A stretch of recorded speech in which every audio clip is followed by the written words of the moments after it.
How you going? Welcome to those who are here early. Thank you, everyone, for the 1,000 subscribers. I really, really do appreciate it. My dog's in a shitty mood today. So if he starts barking or anything, I'll quickly shut my mic on mute. But as you can tell, he's I don't know what his problem is. Yeah, he's in a shitty mood. Morning, mate. How you going?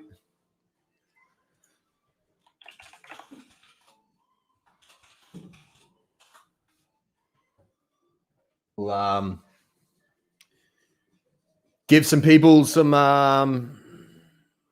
time to pop in, and yeah, we'll have some fun on the stream. Like this is for you guys. We'll take it wherever you want to take it, and just go from there. This is some just exclusive time for everyone who has subscribed to YouTube, and we'll have some fun. See what I mean? Just in a shitty mood.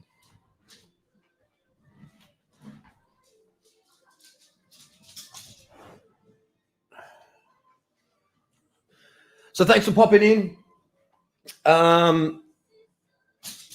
What do you guys want to talk about? Like, let's open it up. I came here with just the intention of spending some time with you all. Yeah.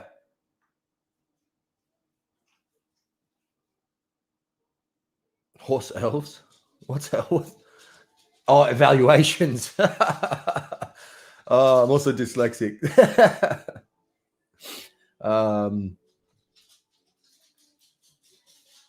Yeah, I know Poseidon's on. I saw that. Not great scheduling by myself and Adam, obviously. So hopefully we don't overlap too much. And I don't want to take away from him, but I did schedule this a few days ago. So I wanted to, just jump on stream and have a chat with you all, and say thank you. Thanks, the Scavenger for that, mate. It was a pretty cool moment for me. I really enjoyed it. So I wanted to give back to everyone. Thoughts on the next drop? Look, I think we're a couple of weeks away. I don't know if they're going to change the format or just carry on. It could happen on Friday. What day is it today? Thursday. It's not going to happen this week. So we're at least a week away, right? I think they're probably going to have to do some evaluations onto what happened with that drop, and then try and figure out a system moving forward as well. Thoughts on all the spam on which? On the Discord? OpenSea.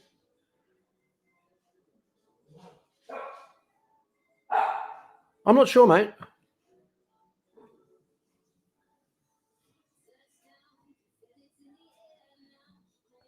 Yeah, like good timing for this, hey.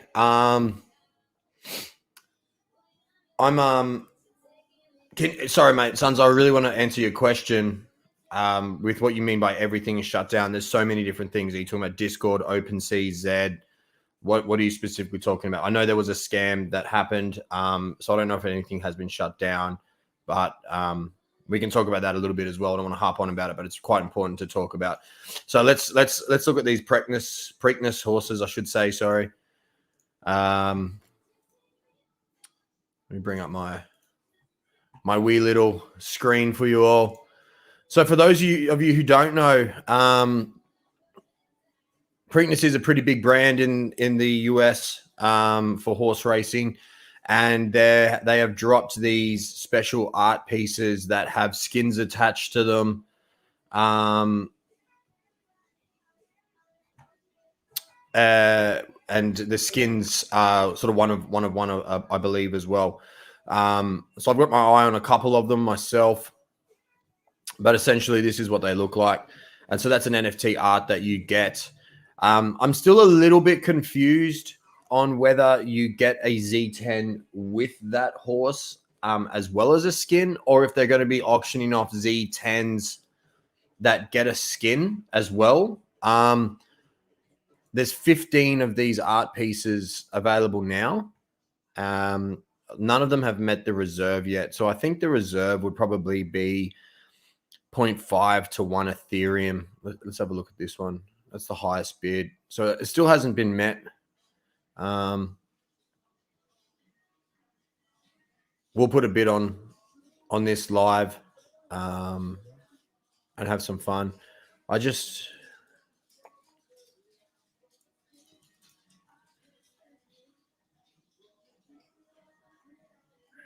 Yeah, I'm a little bit confused on whether they do you get the Z10 with the artwork, because that's where I'm a little bit confused, and I've read this a couple of times, and every time I read it I get something different. So let's read the announcement. So the Preakness special editions that come collection will consist of 17 individual one-of-one NFTs surrounding race day. Each of these special editions will come with the Genesis Z10 racehorse attached to an exclusive Preakness. Okay. So that's where I think I got confused, is because they said that they were dropping 17. Then they said they were dropping 15 one-of-one artwork. So I think that mix up between 17 and 15 is where I got confused personally. But either way, they're cool. I think that's a really cool piece of art. It's obviously from the Zed Run team, which adds value, and they're collaborated with two great names in the racing industry now. So they're going to be different to anything else that's out there. Yeah, really cool.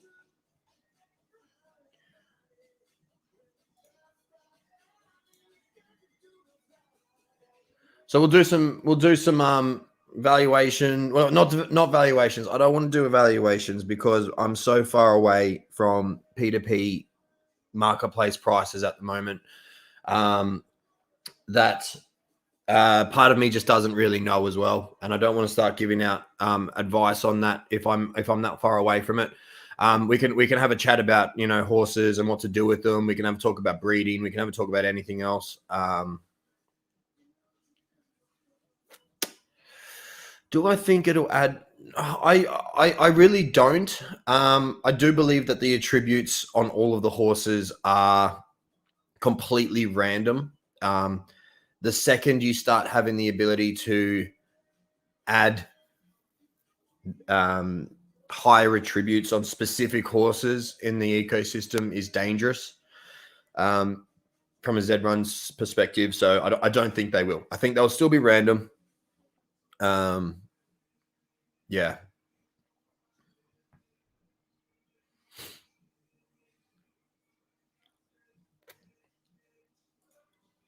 Nice, brother. That's sick. Congrats. Peach Puff, super rare coat, and one of the more desired super rare coats as well, which is epic.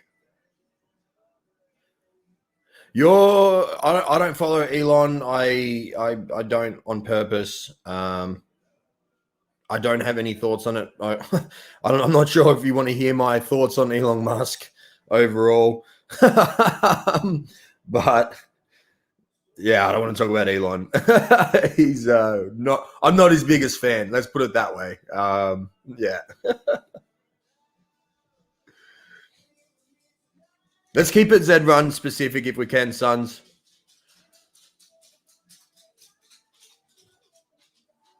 I don't know anything about. I'm not a Bitcoin specialist or anything like that. Yeah, we can have a look at some horses, dude. We can have a look at some horses. We'll take this conversation where you guys want to take it. I don't know OpenSea's closed. Sorry, mate. I haven't been on there. I can't help you with that. I really can't. I mean, I don't know which OpenSea you're referring to, if it's just specific to Zed because of what happened this morning, but I'm sorry, dude. I just really don't know, and therefore I can't help. That's news to me. Yeah, I love this question. It was actually a question I was going to whack up on Twitter as one of my specific questions, specific topics for next week as an option. I think the future of Zed Run is huge. Not just because I'm highly invested in it, but as a pretty early adopter. I don't call myself an OG, but I'm a pretty early adopter. I've always had the vision of this being massive. Things like these partnerships with real life racing, bringing in, people from that industry is going to just add to the snowball that's happening in Zed Run. I do believe once we start to break into markets like Hong Kong, China, Abu Dhabi, all of these massive racing countries, then it's just going to add to that as well. There's a lot of wealth in these countries. And so what that'll bring with it is big players. It'll bring whales. It'll bring investment. It'll bring sponsorship. It'll bring stakes races. Once we start getting gambling on the platform, i.e. bookmakers, etc., that's going to be a pretty hard thing to do. And I'm sure they've been trying for a long time. So that gives you an idea of how hard it is. But having stakes races brought in by gambling, they're creating DES, a stakeable token that is linked to Genesis horses, at least in terms of the drop. That's going to add a lot of usability and everything else in the platform as well. Custom races is going to be big. Like, there is so much stuff going on. I don't know how a team of 30 can possibly even whiteboard when and how to do these things. Track ownership is going to be massive. So there's a lot on the table, and I know a lot of people are sort of coming into this now with a pretty polished product from where we've been over the past year that I've been here, and then the 2 years before that. And I really, really, really think that this game isn't going to be a game anymore, and I really think it's going to be an industry, and that's going to allow multiple levels of pillars within the industry of horse ownership, trainers, breeders, design, video content creators, track callers. It's going to create jobs. I'm a full-time horse trainer, and that's my job title. That's what I do. And I think that that's just going to 10x out. And there's going to be all these industries that are built on the back of what was designed to be a game and will become a horse racing industry.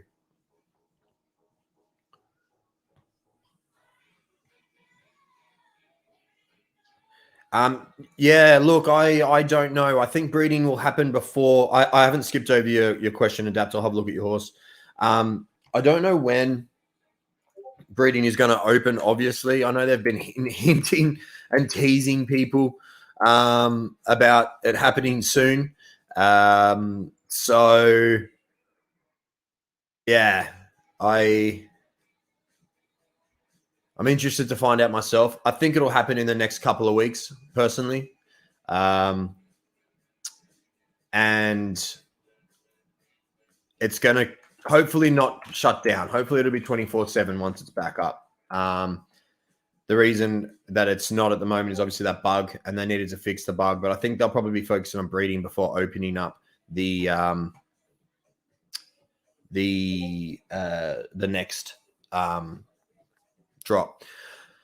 So don't smash me with horses in the beginning. We'll look at them throughout the stream if that's okay, guys. I'm going to have a look at Adapt's horse here, Star Coaster, but just be mindful of that. I don't want to just sit here just looking at horses. I want to create some content for you all as well. Thanks, dude. Thanks for the congrats. I really appreciate it.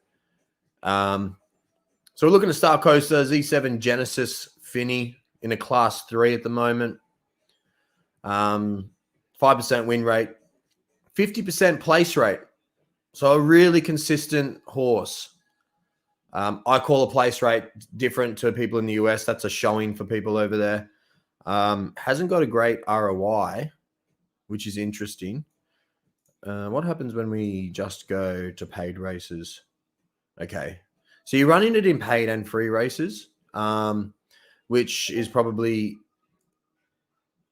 Yeah, it's making a bit of a difference. You still got a good showing rate. It's got average odds, good odds, but not great, just average. What I'm noticing from this straight away is a bit of discrepancy in entry fees, 0.0006 to 0.0023.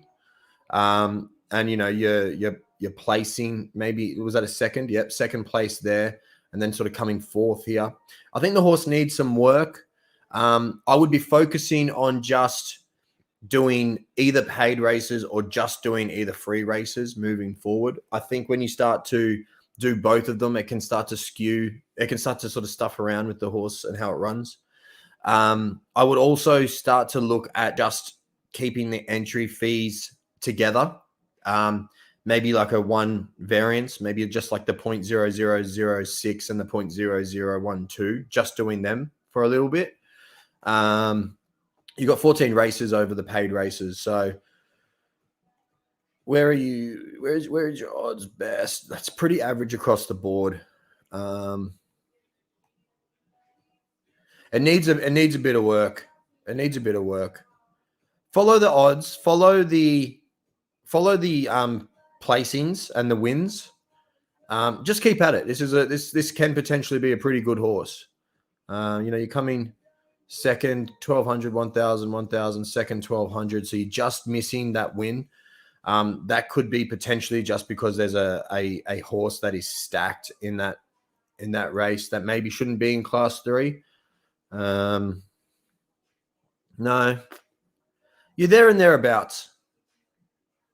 I'd keep at that 1,200 and 1,100, 1,000, 1,200. Potentially try the 1,400 out a little bit more for now, and then keep at it.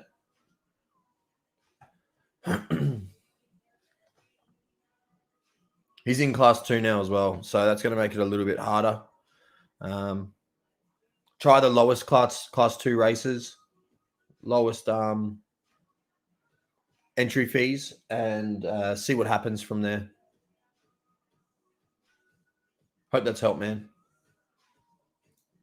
That's what I'll be doing with that horse.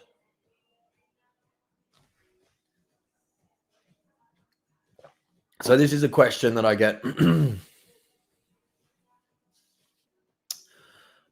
quite a lot at the moment. And it's one that my theory is, right, and this is just a theory, you've got 15,000 Genesis horses left to sell, and you've got 55,000 total members in the Zed Run Discord, okay? If you were to say that every single person in the Discord was going to try and buy a horse, you have a 1 in 4 chance of getting a horse. So what we know from drop prices, they will increase. We don't know how much. And as the drop prices increase, so will the prices on the secondary market. If you don't own any Genesis horses right now, I think it's probably advantageous for you to hit the secondary market and get 1 or 2 if you can. I did hear that there was some pretty cheap horses going on OpenSea, potentially from people who bought into Genesis a few drops ago. They've got 3x their investment, and they're now looking to exit 1 or 2 horses, and they're selling them at marketplace price for a quick sale. So I think there's those ones that are definitely out there. Be selective. There's a huge premium on the Z8s to 10s. For obvious reason, they're in high demand, but there's also a lot of them left for sale, right? Depends on your price point and what you can enter. But I heard that the sort of lower Zs, like the Z1s to Z4s, had some horses that were pretty close to marketplace price available. So if you can afford that, it's probably a pretty good move to just pick one of those up.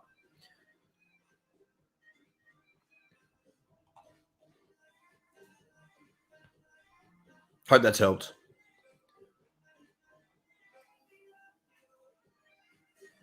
Anyone got any other questions? Got a nice quiet chat. Doesn't happen very often. I mean, look, this is what I wanted. I wanted a smaller group. I haven't shared this around. I just wanted to give the subscribers an opportunity to get some time and answer some questions for you all. Let me have a look and see if my withdrawal has happened yet. I'm gonna put some bids on some of these artworks live. What are you thinking about getting, Oliver? What's your sort of what are you looking to sort of get out of it? She's a freak. Is that you, Rocker? Keep your names together. Let's have a look at She's a Freak.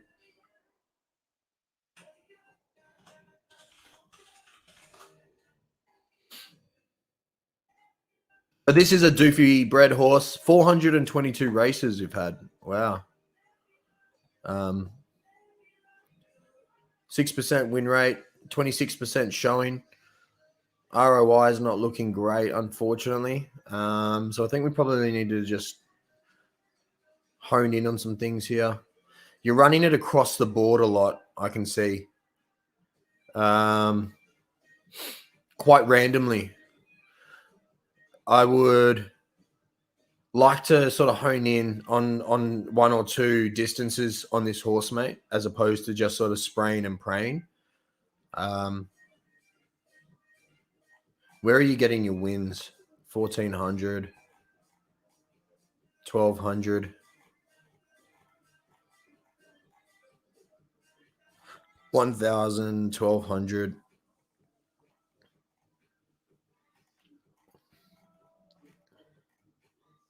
1,400. So I think 1,200 and 1,400 are probably your distances, because the odds are fairly even across the board. You're getting 14s and 13s, which says to me you should be placing around 30%. And you probably could pick up some more wins there. But I have noticed of late you've put in an 1,800 meter race. You are focusing on 1,200 and 14 a lot, but just try and resist these urges to put it in 2,600s, 2,200s, 1,800s. Get really specific. Yeah, I think you've got to. Yeah, it seems to be stuck in class 2 at the moment as well, which is hard, which is really hard for that horse. Look, it might be time to put it on ice until the new class system comes out or something else. I don't what 69. So you're stuck into class 2. It's going to take a couple of 12ths, three 12ths to get out of it. So it might be time to put that horse just on ice for a bit and focus on some breeding, like what you've just asked. It's a Z10 exclusive Finny. Is it a female? What did I call She's a Freak a colt? It's a mare. Yeah, cool. What do you have available? Hope you don't mind me just going through your stable on stream, mate. So you got some Z9 colts here. Yeah, look, I'd probably look to go outside your stable on this one.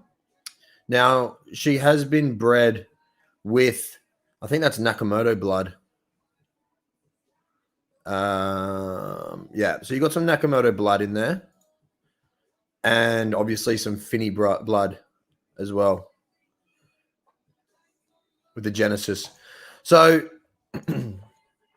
I would be looking at, depending on your budget, I would be looking for a Genesis Zabo to be breeding with this, a Genesis male Zabo. The reason Genesis is because you've got an exclusive mare. So if you breed that with a Genesis male or stallion or colt, whatever you want to call it, then you will essentially get another exclusive horse. So try and do some twins if you can. I think that'll be good. That would be my first thing, and then potentially look to go to Buterin. Zabo first, and then from those offspring, then try and get another mare, and then breed it with a Genesis Buterin, because then you've got every single bloodline into that secondary offspring. Only 5 5 breeds down the line, and that could potentially create something with a lot of mixed blood in it.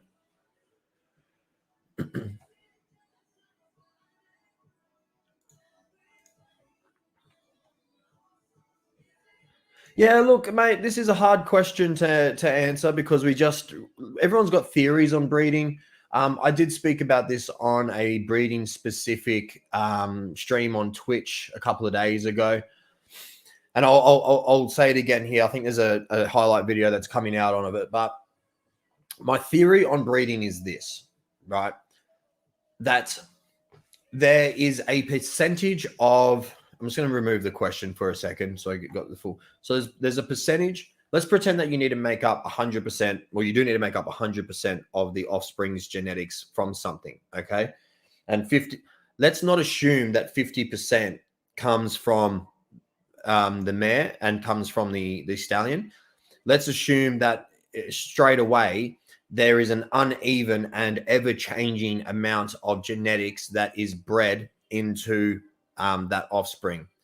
Let's also assume that there's an element of randomness that is taken into breeding every single time, where it may take only 50% from the parent's genetics and it actually breeds 50% into its own. Or it could be 10%, it could be 20%, it could be 80%. And my reasoning behind this thought pattern is because you have these horses that seemingly are bred from average horses at best that tend to perform on the racetrack.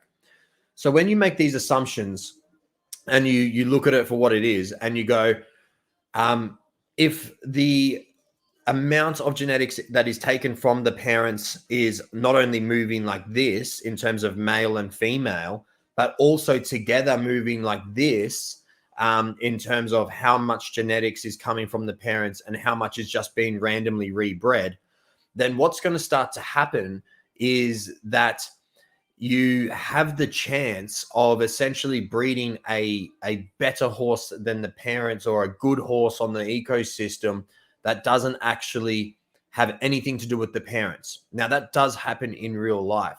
You can pick up a horse that doesn't come from great breeding and, you know, in all fairness, shouldn't be a great racer, and then goes and wins a $4 million race like the Golden Slipper or something like that. Or on the flip side of that, you breed the best 2 horses that have ever been around in real life. Doesn't guarantee you the fact that those offspring are going to actually be good racers. There's always an element of randomness in real life, and I think that has been bred into the ecosystem or the law of Zed, and you can sort of start to see the thoughts behind the Zed team, and the way that they actually looked at breeding with the randomness in terms of coat color. So if you were to look at, and I'll bring it up, if you look at the percentages that are associated, let's bring it up that way.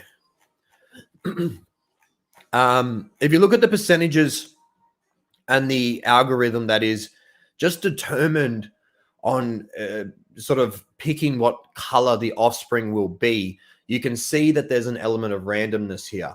And that's really important to me when I start to go, how's the genetic algorithm put together when it comes to the attributes of the horse as well? Because the color, in my opinion, is just one attribute to a horse. And then you have X amount of other attributes ranked on X amount of attribute lines. And so that's my thought pattern behind it. And then, so you've got 2 other elements here. So that's the first element, the randomness of how much from each parent, and then how much the parents actually equate to the new horse.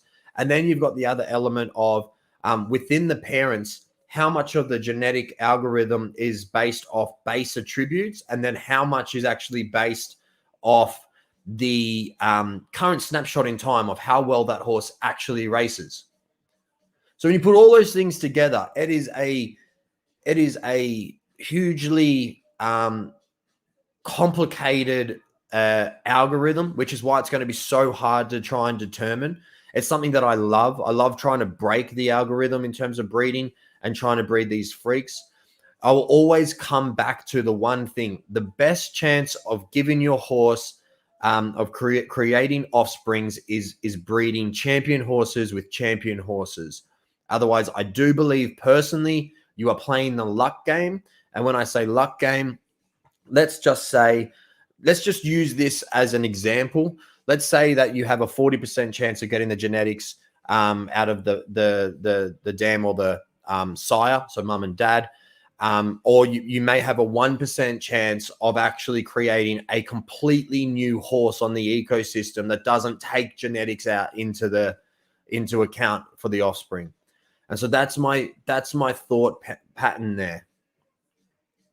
I hope that's helped, guys. That's a bit of an insight into breeding. We're going to do heaps of content onto that. And we will continue to do content on breeding because we are so far away from actually understanding and cracking the code. And I don't think we'll ever get there. So I'm just catching up on some questions here. Look, I hate this. I really, really hate this. I think it's against the platform in terms of what it's designed to do. In my opinion, the best way to stamp this out of the game is if you race your horse in a higher class race and you win that race, you instantly go into that class. So if you're racing from a class 5 into a class 1 and you win the race, then you instantly go to class 1. And that's how it essentially, to some degree, happens in real life as well, in the rating system. And I think it should be mimicked there and thereabouts. But anyway, like I look, whilst I'm against it, do what you like. I also think on the flip side, so that you're going to be chasing your tail. You're essentially racing to lose. And I think that that's never a good place to put your horses. Always race to win. And if they lose along the way. Yeah, look, again, I don't know the exact answer to this. We've had Ethereum go through the roof since breeding was open. I think it's doubled. We've also had an announcement that Nakamoto's are going to be more expensive to breed with. I don't know what that looks like. So just keep an eye out on the Zed Run platform. But look, I'm keeping a couple of Ethereum aside to breed, a big chunk of horses for the community. I don't know, to be honest, mate. I don't know. Yeah, Oliver. So, I mean, if you haven't already, go through and fill out my cheap bred horses form to jump in the queue for that.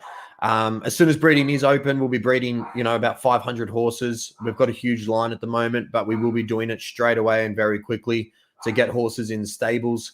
They're not champion bred horses. They're my tier 3 horses that are bred together that are just supposed to get you in the game as an entry and have some fun with. There is a price indication on the website. And again, that may change slightly due to a couple of factors, but I'll keep it as close to that as possible, as humanly possible. Apart from that, hit up OpenSea and test your luck trying to find like a Z10 or a Z8 that isn't, 6 to 8 times marketplace price. Keep your eyes peeled. Try not to just buy a donkey that someone's trying to just flip off, or if you just want to get in, that could be an option for you. Chad, let's come back to Pinball Dawn in a bit. Let's just catch up on some horses, some questions first, mate, and then I'll come back to that.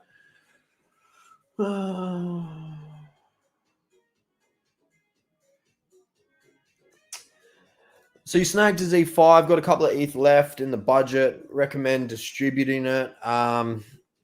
What is the Z5? Is it a filly? Is it a stallion? If it's a filly, I'd probably keep that Ethereum aside and just focus on some good breeding for a couple of months, and that's going to give you 2 horses. If it's a stallion, it's going to be a little bit harder. Maybe it's a colt. Is it raced?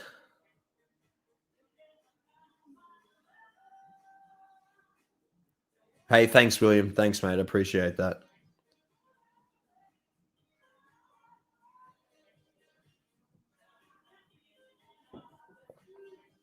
Unraced. Okay. So you've got a couple of options here, in my opinion. You can race the horse and test it. That's risky. I understand that. It just depends what you want to do. If you want to keep it unraced, you can try put that horse into the breeding barn and try and get some Ethereum out of it that way. You'd probably be best to just put it at minimum price. I won't be breeding with it personally, but there may be people out there who maybe have an unraced mare and they're looking to just get some cheap breeds to snag some horses. By doing that, you can actually build your Ethereum pot up. But what I think you need to be doing and focusing on right now is maybe getting a mare or two in your stable and either breeding them yourself. Maybe get a Z8 to Z10 that isn't too ridiculously priced, and giving that a go at the races, and then potentially breeding that out with your colt yourself. Trying to get some covers in the stud farm as well.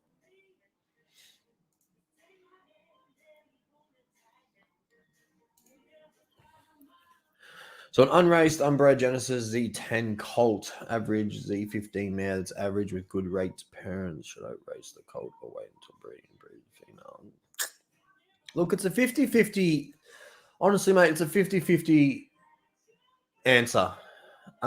There's pros and cons always to racing horses. Me personally, I could never live with myself knowing that I had a horse sitting there that could potentially be, if it's a Z10, the next Zombie Boy, or the next Vector Shine that I used to own. That when I sold Vector Shine was 3.5 Ethereum for a Z10. I sold it to Good Boy Racing, and that was probably around 30x marketplace value. There and thereabouts. I don't know the exact numbers on that. But when you have a Z10 or any sort of horse that is a great racer, your ability to sell it at these astronomical X marketplace prices just goes through the roof. By keeping it unraced and by keeping it unraced, it does have that you don't know factor. So you'll never get those heights, in my opinion. But you may be able to just get some decent in the middle. So it's a risk either side. You just have to weigh up who you are as a person, what you want to do. I personally would be racing it, but that doesn't mean that it's the best thing to do. By racing it, you're not going to damage its breeding. I think you can only sort of add to it, in my opinion. But you could also just breed them together and give the offspring a go. Going back off what I said earlier in how I think breeding actually works as well. Don't know when breeding's coming back. I know we're sitting tight on some announcements from the Zed team in the next day or two. So just sit tight.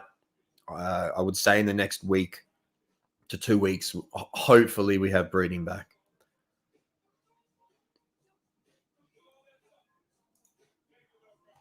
So how would you recommend a new stable breeding 3 Genesis Buter and fillies?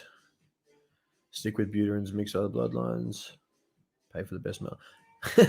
Can I like answer this question? And I'm not trying to be funny or rude or anything, but do all of them. Like, honestly, there is no one way to breed. And the reason I've been successful in breeding is because I test every single possible thing that can happen. So if you've got 3 Buteran fillies, what you may do is go, right, this month I'm going to do same bloodline. I'm going to do best racehorse I can find. And then I'm going to do okay racehorse, maybe Zabo or Finney, right? And then the next 2 months, swap those horses and what they did around and do some testing yourself. At the end of the day, you're going to end up with 18 new horses. Yes, it's going to cost a little bit of Ethereum, but you're going to end up with 18 new horses. And then of those 18 new horses, find what worked best for what horse and try and mimic it, and then start again.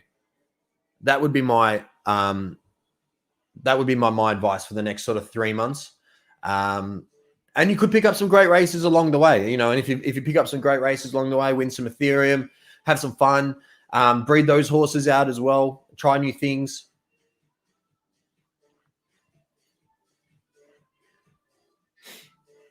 That's what I would be doing with those horses. I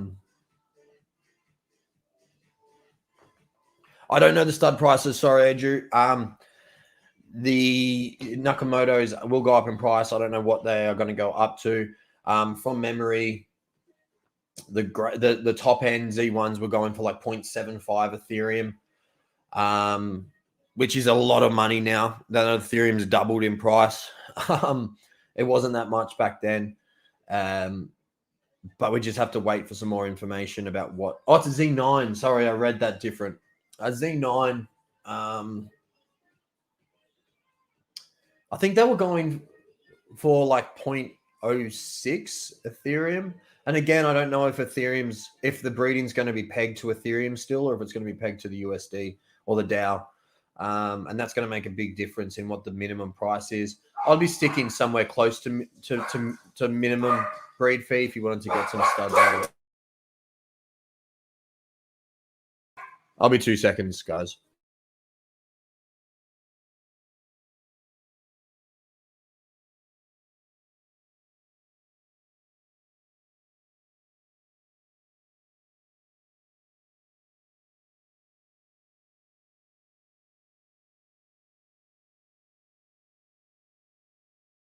All right, we're bringing him in.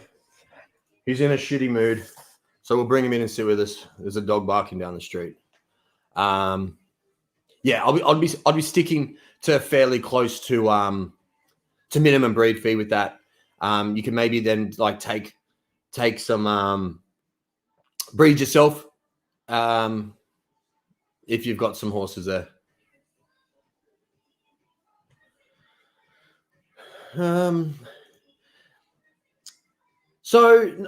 There's nothing you can do to make the horse better except for obviously learn its traits and focus on them. Focus on learning other horses in the same classes, traits and their distances. Be selective in the races that you put your horse in. Maybe just stay towards a specific entry point. These are all things that don't make your horse better, but they give you a better chance in actually winning a race, which is important. But you also have to understand that as more horses come onto the platform, then the competition is going to increase, and that may see your horse getting worse and worse and worse to a point where you may have to retire that horse and look to breed from it to try and breed better horses or buy new horses, etc., which is what's great about the ecosystem is that it's going to be ever evolving. There will be a time where Ducky Mellon retires from racing, and I'm very aware of that, and I actually think that that's great for the platform because we want to be looking 50 years into the future and beyond, not having the game won already. And so, yeah.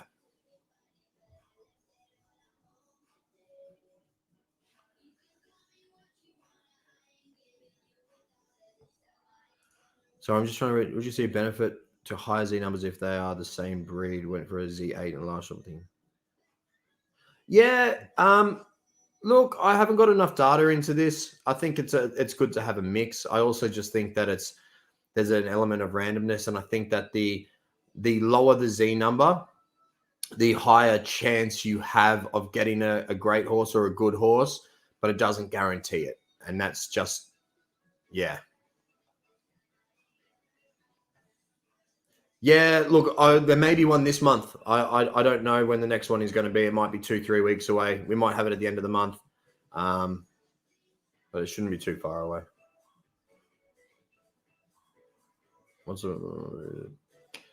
I think once you start going over 15s consistently, put the horse on ice, come back and test it again, because there may be horses in your class at that point that maybe are just classed up over the time. But then having said that as well, there may be horses that are coming through the grades.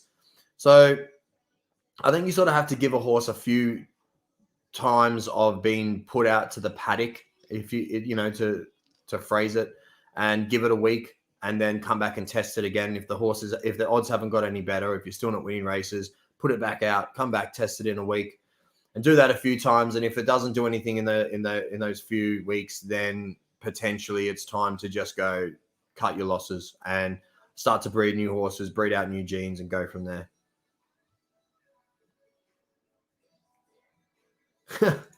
My horses aren't in my in my house. He's a little shit. Right now. Yes, I know. I know. Nah, follow. Can you get out of the way? Follow the odds. Follow the data. Can we have a look at this horse, Joe? Can you? I know I promised some other people to look at some horses, but I just want to have a quick look at this one for everyone in the community, because this does happen, and it's sometimes really important to just follow the data of your horse and keep at it. Ducky Mellon has been through times where she's had the best odds in the race consistently and lost 50 races in a row, right? So, I'm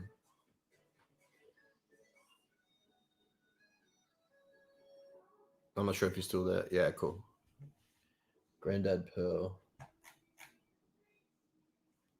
Why can't there it is.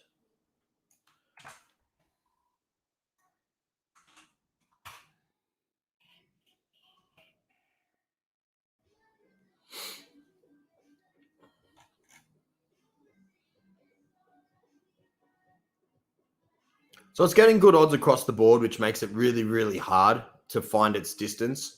It took me like 250 races to finally understand Ducky Mellon's distance completely, because she's similar to this.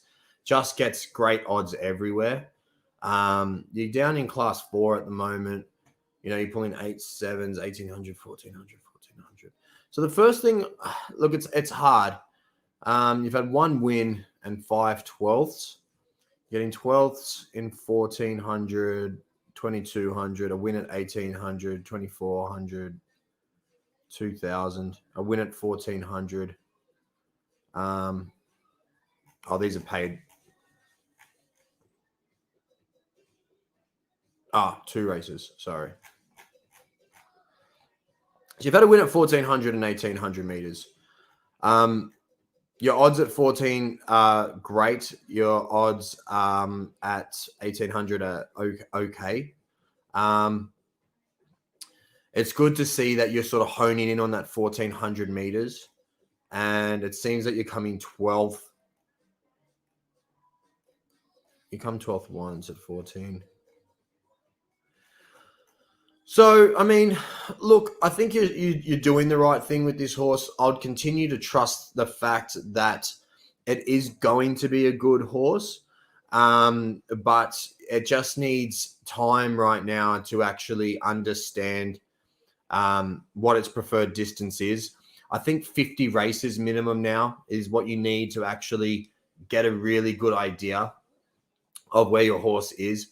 I think that there's probably a potential for a nice U curve out of this horse as well. So stay in the lower grades and continue to pick up wins. Are you racing it in only paid races? Yeah, so you've had 1 other free race. I'd stop racing it in free races. I'd focus only on the paid races. If it was me, stick to the lower entry fees. These, you know, what you're doing here, the 06s and the 12s, which is what you've done, which is great. Just until you understand the horse a little bit more, focus on the 1400 and the 1600, in my opinion. That's where I'll be focusing. Get those up to 25 races each. That's all I'll be racing right now. It's not going to do any damage, but you need a, maybe not 25, maybe go to like 15 each and just focus on those 2 distances, and then see what comes out of it.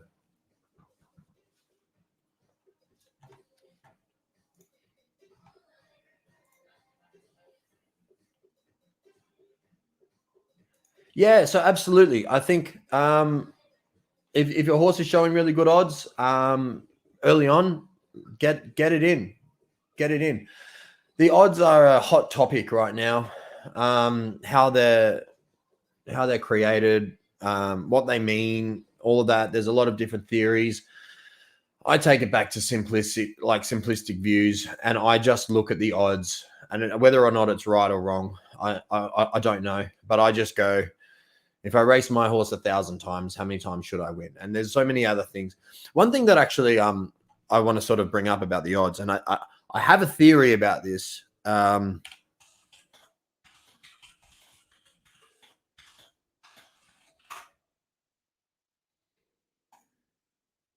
So if you look at this chart, you can see that. What's interesting about this chart is there's 12 numbers in 2 dice. And if you look at the odds, these actually quite closely resemble the odd numbers, the odds in a race to some capacity.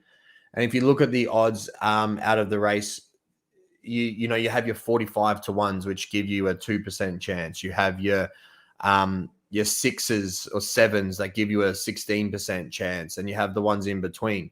Now, what's interesting when you roll a dice and you have these chances of probability, every single time you roll the dice, it's a brand new set of probability. So this is what happens when you have horses like Ducky Mellon that's constantly the favorite and constantly a 16-17% chance of winning. Doesn't mean that it's going to win every single race. And every single time it races, it's a brand new set of 2 dice. It is possible to have 100 rolls and have a 17% chance of getting a 7 and never get a 7. It's possible, highly unlikely, but it's still possible. And I think my theory is that the odds have something to do with similar to this and what's going on. And that's why you see horses sometimes go through 50 races without winning, like a Ducky Mellon. They're just getting unlucky with rolling the dice. Even though that they're the best chance of winning, it doesn't guarantee them the win. That's my theory on odds. And it doesn't go beyond that. Like, I know there's people trying to crack the code on odds and all of these things. Me personally, the Zed algorithm runs it runs the simulation of the race 1,000 times. How many times did the horse win? That's the chance of what it's going to win. It then picks a race out of those 1,000 simulations at random, and that's what's run. Like, I just think it's yeah, like that's just I don't breeding, everything else, it's too complicated. Bring it back to basics, in my opinion. I hope that's helped. That's an insight. I haven't showed anyone else. I think I shared it on my Discord channel once. I haven't shown that to anyone. So I'm glad I've given you some exclusive content here. Like I promised. Yes, I love craps. It is such a good game. Am I good at it? That's a different story. But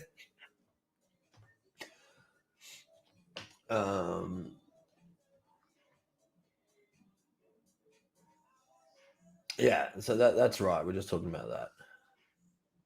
But I mean, if you've got a horse that has the best odds of winning the race, then you're giving yourself the best opportunity to win the race as well. It doesn't guarantee that it's going to win every single time, but it's the best opportunity.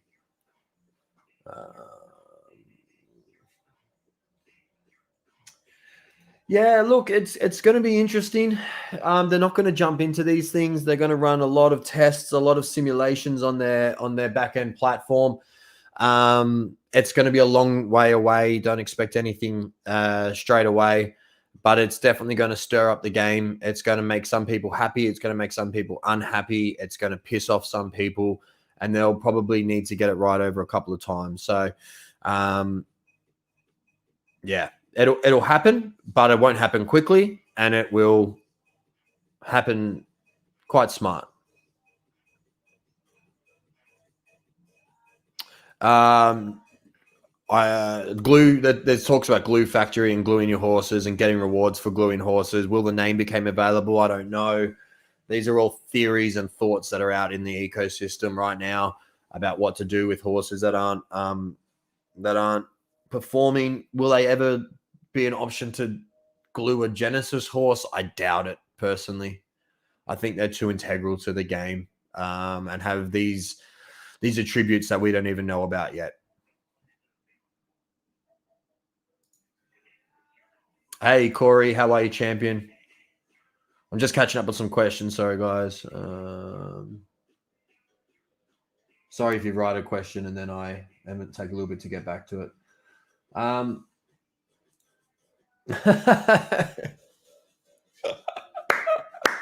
love that. And why? The thing I'm looking forward to most in Zed Run, that is a great question.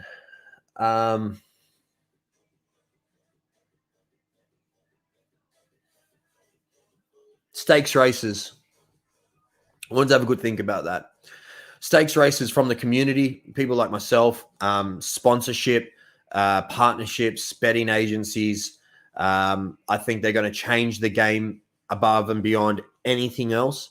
The reason being is at the moment, the game is probably a little bit one-sided in making money from breeding and selling horses. And I don't think that that's the way the game is supposed to be played.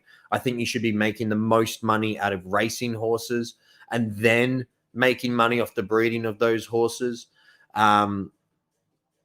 There's one $500 entry fee race. I have entered that a few times myself. I've never personally won one, which is crazy. But I think that shows the appetite for these things. And I think that a lot will flow on the back of that. I really, really do. More partnerships, more stakes races, more opportunities. And, it doesn't have to be the Z1 stakes race. I would love to see a Z5 stakes race, give everyone an opportunity to make some really good money out of racing their horses and see the value in racing your horses. Whereas at the moment, the value is definitely in holding and breeding. And I think that that's a little bit one-sided. Why is Roman my favorite employee? Oh, I'm not going to touch that.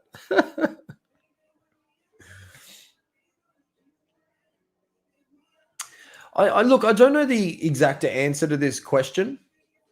I do think it's important. And the reason I think it's important, I'm going back to a conversation I had with Rod a year ago when I first joined Zed, and he alluded and made it very, what's the word I'm thinking of? It was, he talked about the importance of picking when you breed with your horse. And that to me reads not only win place percentage, but also its previous 5 or 10 races. I had a horse called Chronic Gangster at the time that had won 2 of its first 6 starts. I put it straight into the breed barn. We bred with it. The best horse in the game for a long time was bred out of that, called Ace King, before the Great Reset. And the other horses that were bred were okay. There were some good ones in there. They were pretty good, but I think there's something there. I just don't know what it is and how much it's important. I'm going to go back to my original thing on breeding very, very quickly, where my theory is that there's an element of randomness to breeding. And what happens is you have a randomness. Say you've got 100%, you've got a randomness of not 50-50, but you have 20-30 going on or whatever happening in terms of how much of the genetics have come from each offspring. And I think that's a random thing to happen. I do also think that how much of the 100% of the offspring is made up from the parents and how much is just completely randomly bred into it, which gives you an idea as to why we have the possibility of these horses that are bred, that are champions or great race horses, not champions, that don't come from great racing parents. So if you only have 10% of the genetics coming from the parents, you have 90% chance of a completely different genetic breakdown of the horse. And that 90% could randomly produce great genetics. So it's random. So I don't focus on that. I focus on breeding 2 champion horses together to give me the best possible chance of getting a great racehorse out of it.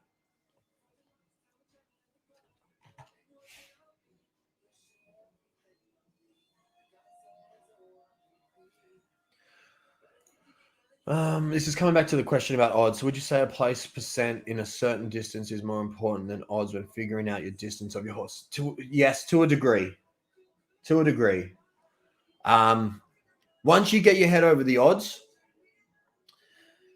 or once you start training your horse and you've got some decent data on the odds, I think you then do need to move to win percentage and place percentage. It can be deceptive as well, especially if you have a horse that gets great odds across the board. Ducky Mellon won, I think in her first 5 or 6 races, she got a second and 4 or 5 wins, right? And most of those actually came from 2,400 meters. And so instantly I thought she was a 2,400 meter runner. And for a long time, I thought she was a 2,400 meter runner as well. It wasn't until a couple of hundred races in that I did some more data digging and actually made the conclusion that she's a 1,400 meter runner, with the ability to win at 1,200 and 1,600 as well, depending on the race. Which just reminded, what's an internal?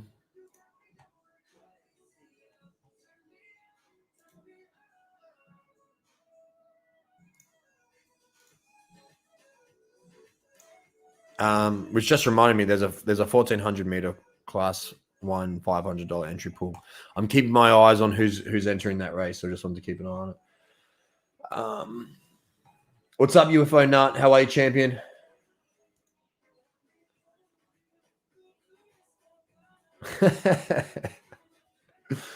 What I want to do is just roll 7 1,000 times, and then, but while we're doing it without it being on, let's just double our money every single time, mate.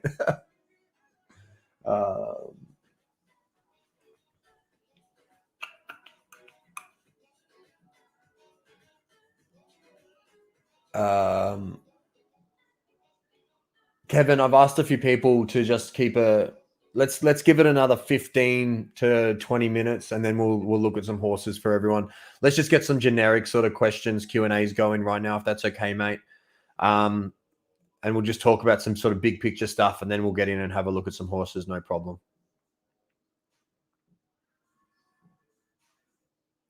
Yes, you have to name your horse before racing it. There was a time when you didn't for a very short time. And this was before the reset, so it doesn't matter now anyway. But I used to race my horses unnamed to see if they were good or not. And then I would go and actually name them. That's how I got Chautauqua and a couple of other horses at the time, which I love. Chautauqua was doing okay. Not great, but okay.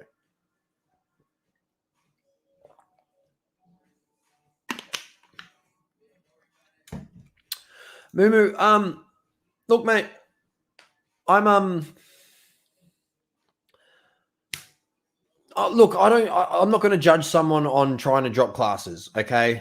I don't think it's ethical, and I also don't think it's not ethical. I think it is what it is. I just don't think it's a smart decision for any racehorse owner to try and lose races. I just don't understand the premise. Like, what would make you want to lose a race? Like, okay, so say you're in a higher class and you put it in a distance that you don't think you'll win, or you put it up another class or whatever, with the idea of losing, you're spending ETH to lose in order to then go down a class to win ETH. Like, it just seems crazy to me. Just try and win the race. And if you can't win a race, then try some different things, like breed the horse, move on to another horse. I just don't understand why someone would want to. That's maybe my head.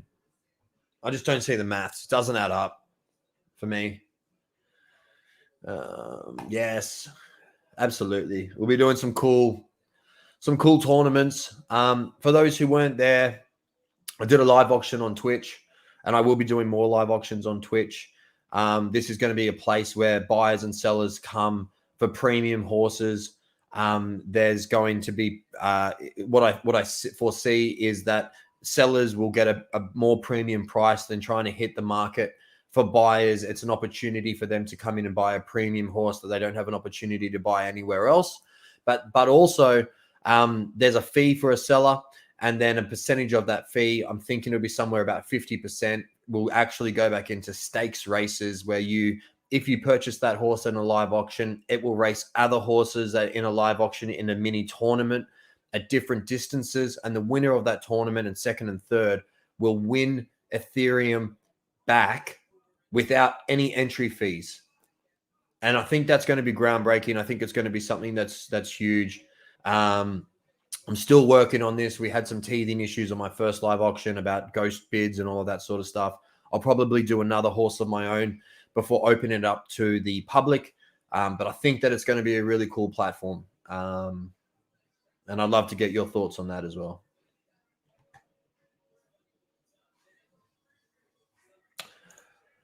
Oh, look, I'm just going to... It's a really open, generic question. Sorry, Brett. I don't think you can blanket Genesis horses as Genesis horses. I personally, as a racehorse racer, don't care to a degree about Genesis, legendary, exclusive, down to probably elite. What I care more about is how well it races, and then how well it has bred or what breeding has gone into it. I would buy an exclusive horse for the same price as a Genesis horse if it showed me better racing potential and better breeding, 100%. So if that gives you a better insight into where my thought pattern goes. Yeah, great question. Like I was just on the clubhouse in the cave clubhouse, which I haven't been in for a little while, and apologies to those guys. This is the start. So this is what's really exciting about Zed and where it's going, because it gives you an insight. It gives you a sort of view through the looking glass of where they're looking to take Zed after the Genesis horses are all sold out. And I think that'll happen in the next couple of months. I think we've got 2, 3, maybe drops left, and then all of the Genesis horses will be sold. How does the company continue to make revenue? Skins, medals, saddles, bridles, all of these custom things that you can then put onto your horse, take them off, put them onto different horses, do photo shoots, create NFTs out of them. It's going to be epic. And I really love this a lot, because one of my biggest concerns in moving into where Zed's gone over the past few months is what happens when we sell out of Genesis horses, and knowing that they're trying to sell them out so quickly.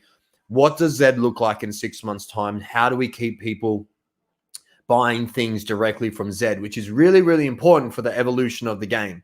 I love spending money on Zed because it means that the game evolves, it brings more people in, and then in turn, that's an investment into the horses that I own.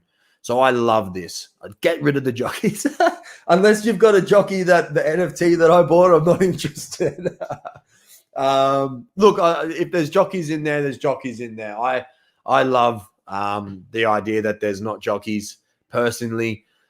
If you had an opportunity to put an ape on there or something else, or a Meebit or something like that, that didn't actually affect the race whatsoever, then I would be okay with it.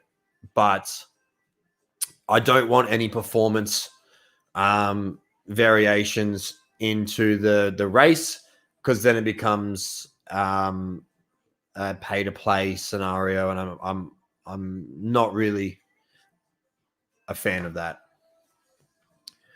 So the super coats,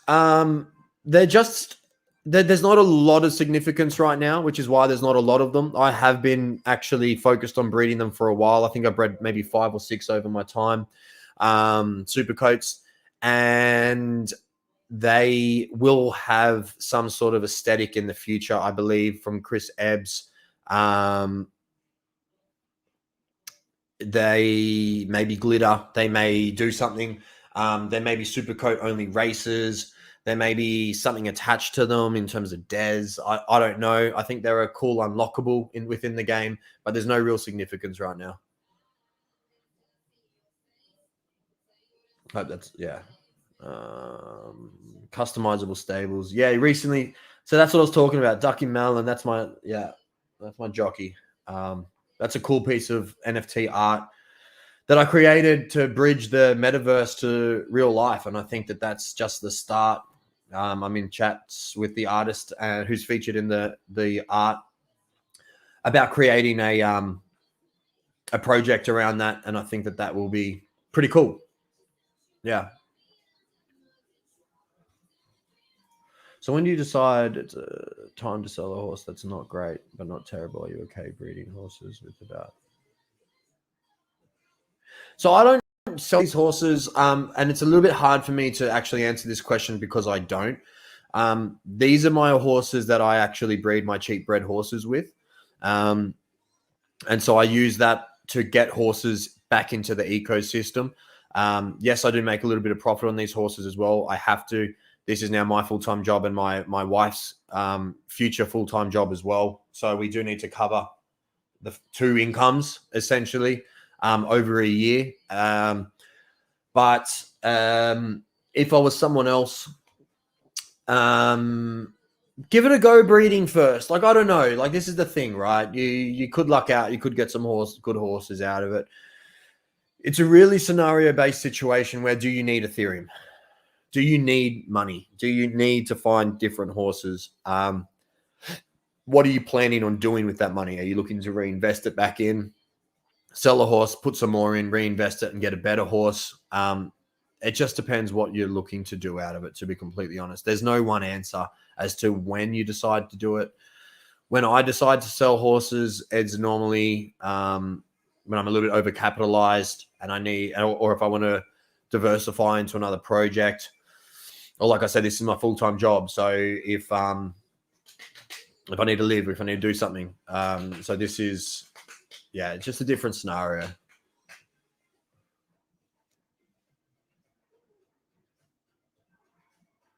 Yeah, look, mate, that happens. I have a horse, Bo Derek, that was getting 6s and 7s in class 2 and then went up to class 1 and got 44s and just doesn't lose races. So I've just stopped racing it and I'll just breed with it.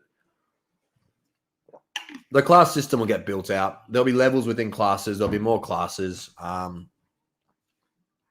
Yeah.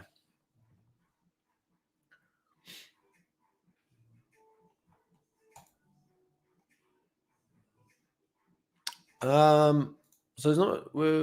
Let's have a look here. So for those who weren't in the, let me just actually convert some Ethereum over to Rapteeth. Great time to be doing this stuff, isn't it? Let's go bid on some of these.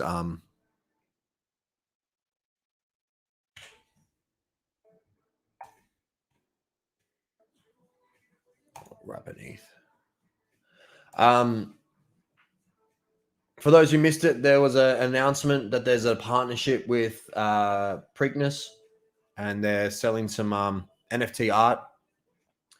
And with the art comes a Z10 and a customizable skin. So let's get in there. I'm going to, once this ETH is wrapped, I'm going to get in and do a couple of bids. I think these are going to be cool, and I think it's going to be groundbreaking. All right. Let's go back to sharing my screen. So I don't know what the reserve is. Oh, not 5. Wow. Let's try and do some testing to see what the reserve bid is. Drop some more questions if you have them, guys.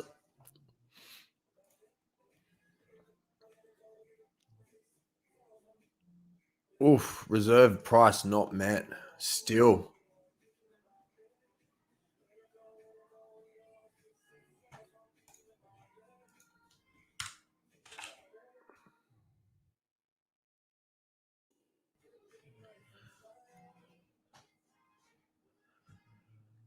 Yeah, I bit the bullet. I shouldn't have, but I just wanted to do it.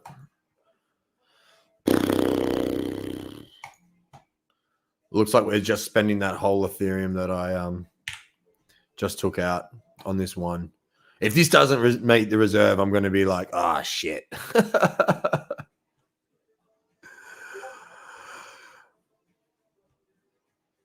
Did it make the reserve? We've met the reserve.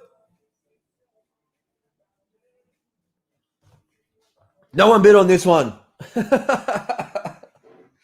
I need one. I need one of these. There we go. So some more exclusive content for you guys. We know what the reserve is. So if you're not looking to spend under 1 Ethereum, don't bother.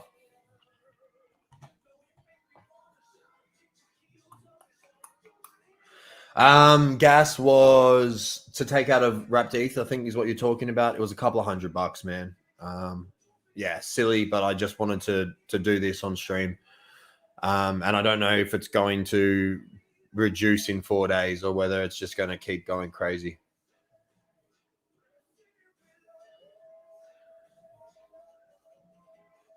So for those who missed it earlier as well, this is this NFT that I was talking about from Cryptonatrix, bridging the gap between the metaverse and real life, and just a cool piece of art, in my opinion. That's Ducky Malin. So keep your ears like peeled. We might be doing a project based on this as well. Just an awesome piece of art, empowering piece of art. I'm not sure if it's covered earlier, but what you take on Jeeve getting? No, look, I haven't talked about this on stream. It's terrible, really, really terrible.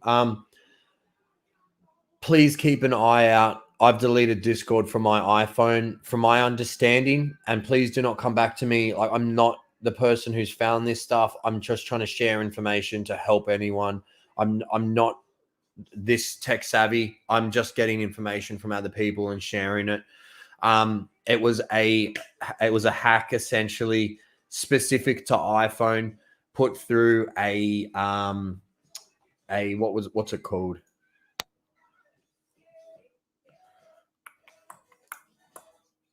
Put through a RPC link, which is a remote procedure call. They essentially found a way to use Discord. Let me bring up exactly what the wording was. We'll do some more information about this, but essentially it was a way to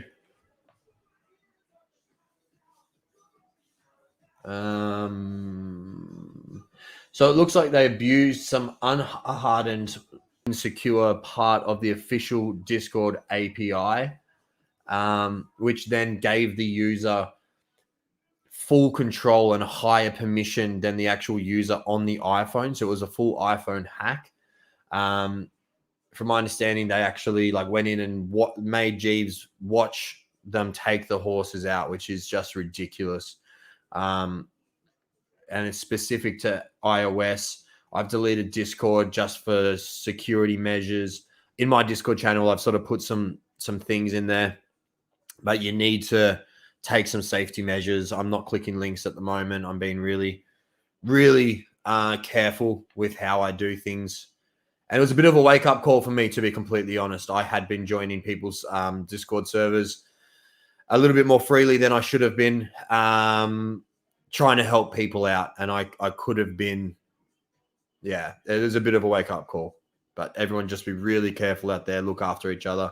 I hate it. Like the things that I want to say that should happen to this person, I'm not going to say. But I'm sure you can understand what they are.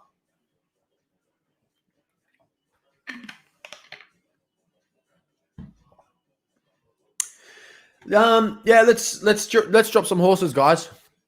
I'll keep an eye on if anyone has any generic questions coming up throughout it. But drop a couple. Don't drop them all at once. Be nice. I don't want to. I'll try and spend a little bit of time on them. If I miss you, I'm sorry. But drop a couple of horses.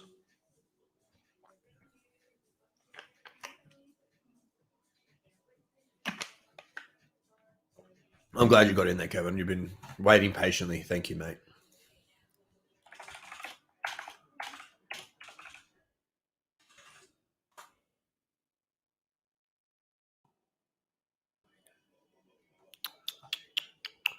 All right. Great horse. Looking good, mate. 26% win rate after 19 races. We only look at paid races, in my opinion. Z7, Genesis, Finney, Colt, 56% ROI. Wow.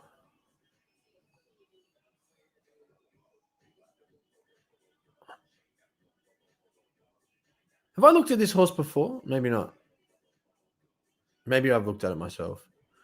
Yeah, so keep an eye out for those 2,600 meter races, mate. That's epic. This is a great horse. 2,400 getting great odds as well. At least you're getting some good races at 2,400. I mean, look, I would even, while it's in class 3, I would like to see a test on 2,200 in class 3 just to see what the odds are like, more than anything. But don't, like, I've got nothing to tell you, man.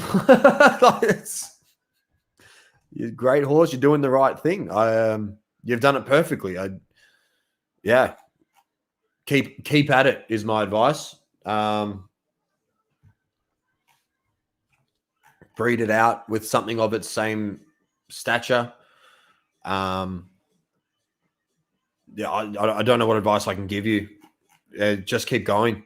Try and breed some Nakamoto blood in. If you've got the bank, look for some really good Z1. Oh, it's a colt. I don't do this very often, but hit me up, and I'll see if I can find a mare of its ability, and maybe we'll do some breeding. That's a really good horse. I really like it, mate. I'd love to get some of that bloodline in my stable as well. Congrats. Firstly, congratulations.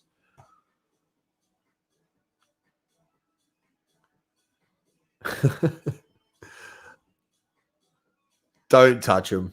I don't want to offend anyone that's created it, but I've been working on in the background for a while valuation tool. This person has jumped the gun, and it looks like they've taken a theory from Top Shots and just gone, what's the floor, what's the ceiling for like to like, and it doesn't take any into account any sort of attribute of the horse whatsoever. Don't buy based on that. Don't sell based on that, please. I made an announcement in my Discord channel as well.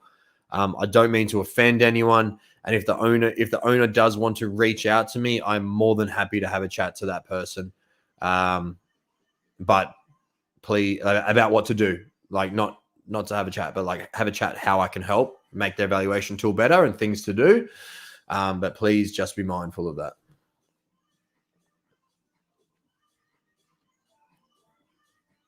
All right, we'll have a look at Mint and Molly. Yeah, reach out to me on Discord, Kevin. We'll have a chat, mate. All right, Z1 Knack. Yeah. Is this in the new drop? No, this is an old one.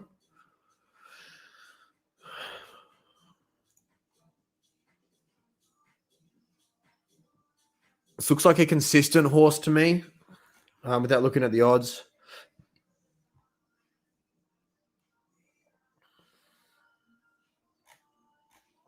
It's down in class 3. Why can't I go further down? How many wins has it had? Oh, it's only had the one win. So it's just won at 1,400 meters, and that's your best odds.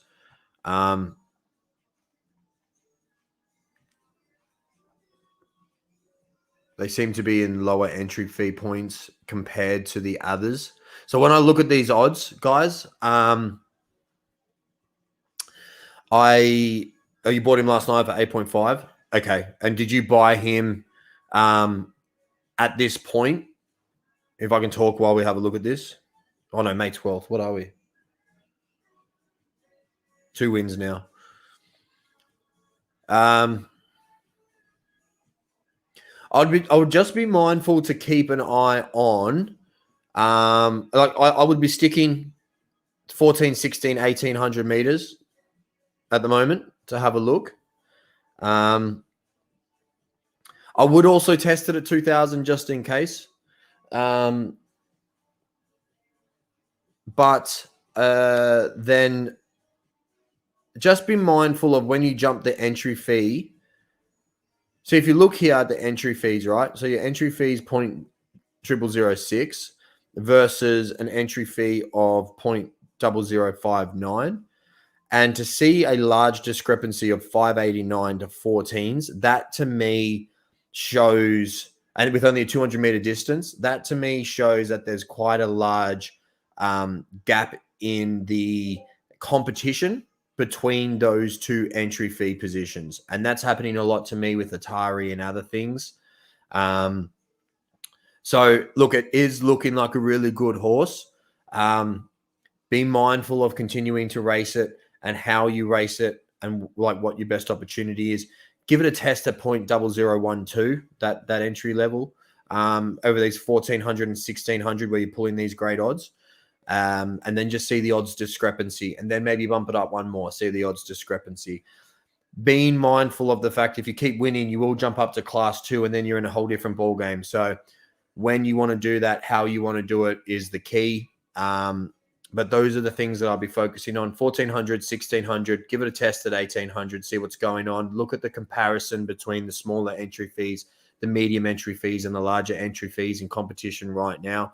I mean, this was only yesterday, and there's quite a large discrepancy in odds there. I know they're not the here we go. Look, this is the exact distance. So if you look at the difference, $6.73 over 1200 meters, right? And then 1200 meters only yesterday, you had 923. So that's quite a large discrepancy. And then you got 14 in that one as well. So just jumping from 0.0006 to 0.0012 had a $3 increase. Then you had $5 more increase in odds going to the biggest prize pool. So just keep an eye on that.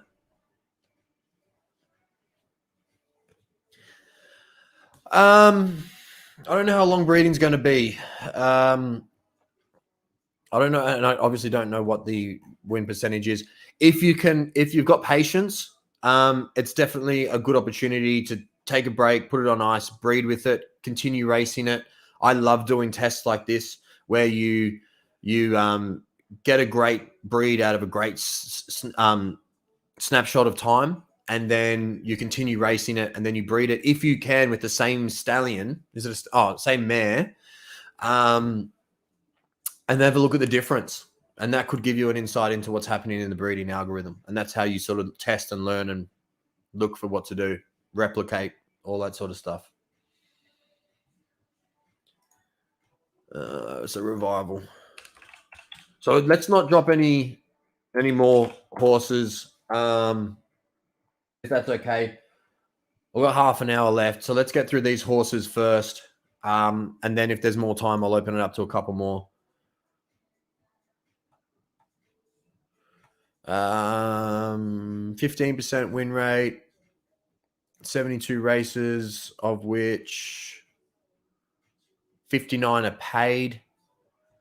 It looks like it could potentially have a nice U shape in paid, but not quite yet. First thing I'd be doing is just sticking to paid races for now.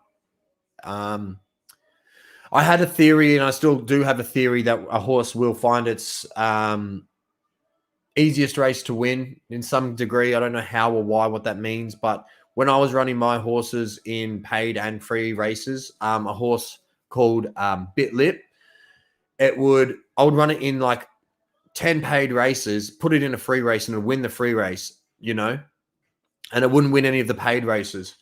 So that then made me look to this theory about just focusing on either paid races or just free races. And that then made my horse very profitable, or a lot more profitable anyway. It still had to catch up because I lost a lot during that period. So I was constantly playing catch up. I don't know where it's at now, actually. I don't know how big profitable it is. But yeah, what I have noticed since then is that it's been a lot better.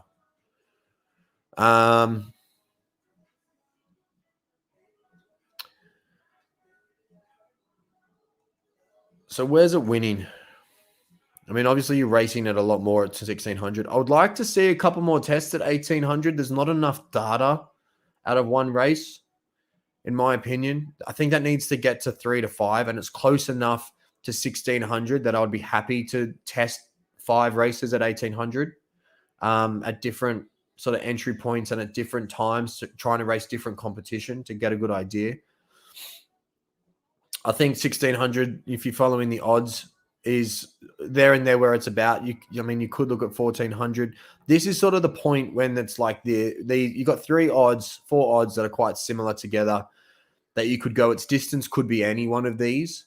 That's the point for me where I start to look at where it's winning. So it's winning at 1600. It's winning at 2000. It's winning at 16, winning at 16. I know there's a lot more races at 1600. I mean, look, to be completely honest, mate, I wouldn't break a broken system. You got a 13.5% win rate. I'd be sticking. I'd stick at it until something changed. But also just testing this 1800. You may find that you get these thirds and stuff in there at 1800 meters.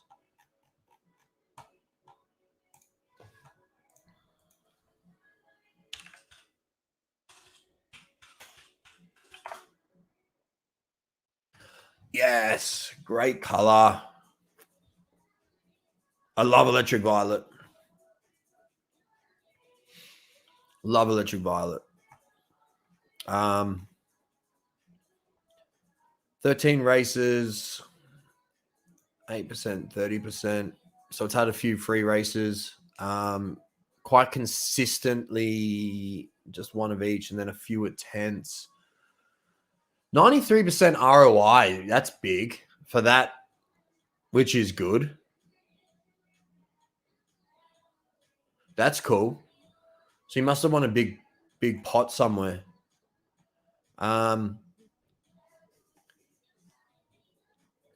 So the first thing I'll do with this horse is test 1600 meters and 1800 meters to fill in that gap, and then potentially test 1026. I just like to see data across all of them. I think you've got a good enough horse here that you can test 3 races at every single distance and then look at the data and assess from there. That would be my focus right now, getting 3 races at every single distance. Don't focus in on anything right now. The odds are pretty level. And then potentially, well, what you'd be doing once you've done that is look at where the odds are best, and maybe focus in on 2 or 3 distances for a few more races, see what's happening with the odds, see what's happening with your placings, and then taking it from there. That's what I'll be doing with this horse right now. It's a good horse. It's doing well enough. Just keep testing all of those distances.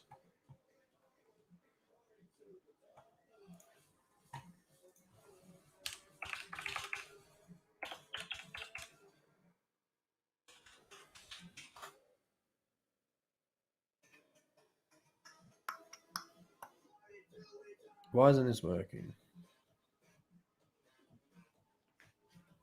All right.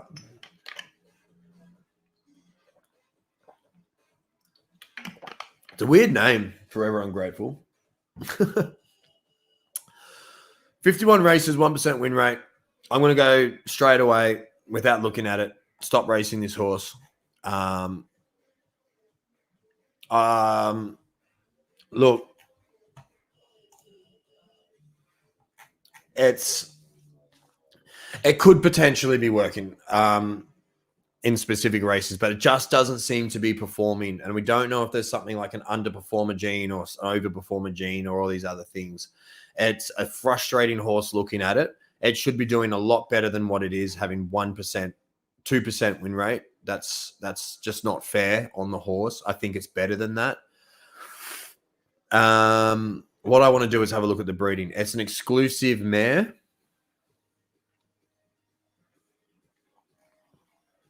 Come from Tsunami. Next big thing.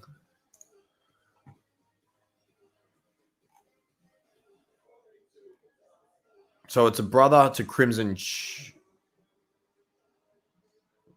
Chin.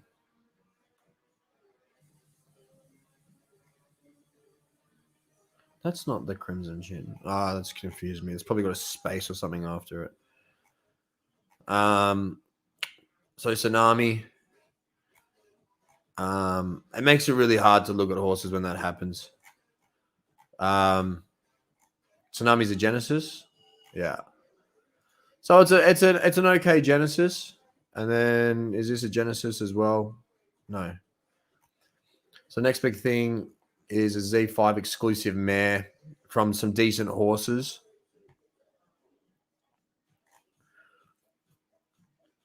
From unraced horses as well. Oh no, that's the Genesis. Sorry. So this looks like a legendary mare. What are the parents of this horse? It's got some decent breeding in it, mate. I would be more inclined to focus on this horse being potentially a good breeder because of its exclusive mareness, if that's a word, because of the fact that it's an exclusive mare. There's some good breeding in it, and it's just not performing. I know it should be performing better. I don't know. You can test out a couple of races, mate. I would do it at your own sort of risk. Where did it win its race? 2,000 meters. Yeah. You've had 18 starts at 2,000 meters, and that's where it makes the most sense to win. So I just don't know. I can see you smashing it. I don't think you've done anything wrong with this horse. It's just unlucky. I mean, you could test the data to a point and give it a couple more. But that sucks in the racing side. But it's a good horse with good breeding, an exclusive mare. Find a champion Genesis stallion and do some breeding. And I think you should have some luck in the breeding barn with the horse, mate, to be completely honest.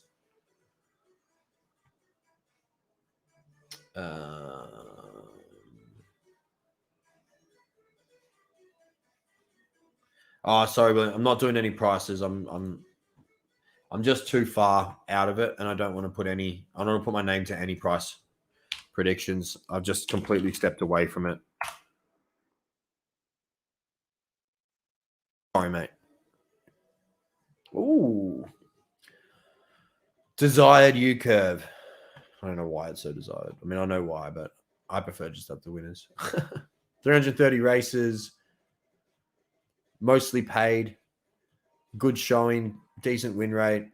One of these horses again that just seems to be consistent odds across the board.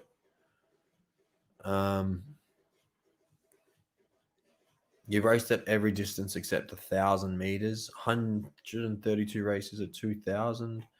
Its ROI is 25%. Potentially have a few more tests at 2,400 and 2,600 when you can.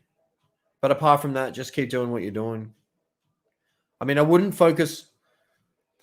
With this data, it's quite hard for me to actually look at what I need to look at, unless I do this.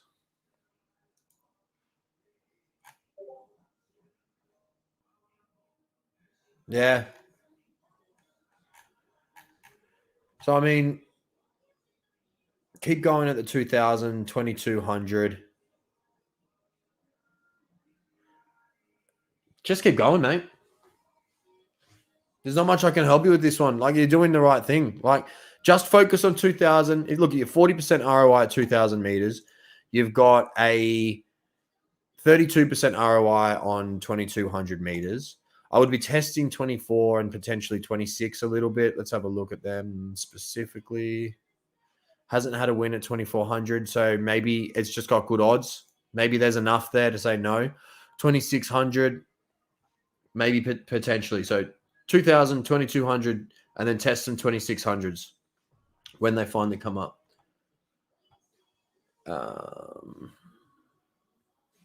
I'm so far behind. Sorry, guys. Let's have a look at Make It Social. If I've skipped over a horse, I apologize. This is why it's so hard to do this on live stream. I do want to help you guys out. I don't want to miss any and make people upset as well if I don't look at your horse. So Make It Social, you idiot.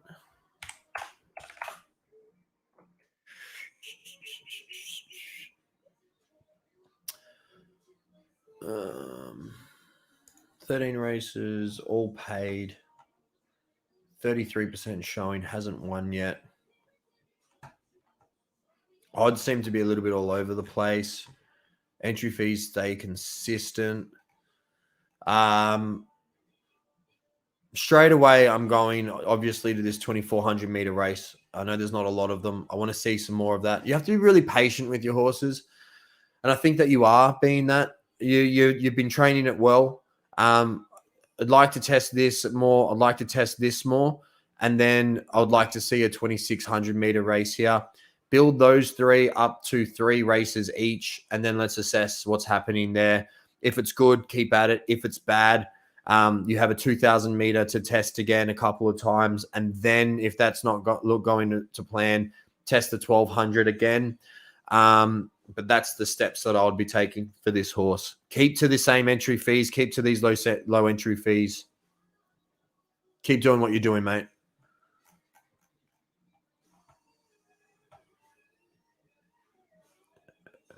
How am I so far behind? Yeah, sorry, 6-1. I'm not doing values on horses. I know you said that ages ago. I'm just catching up. Are there any questions coming through? Questions?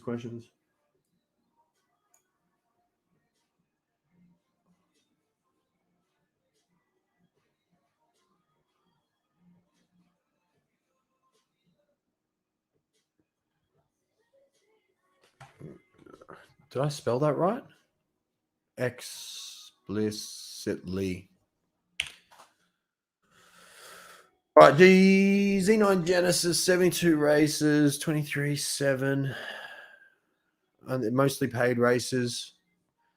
Negative ROI, flat line distribution, flat line average odds, super hard horse to train.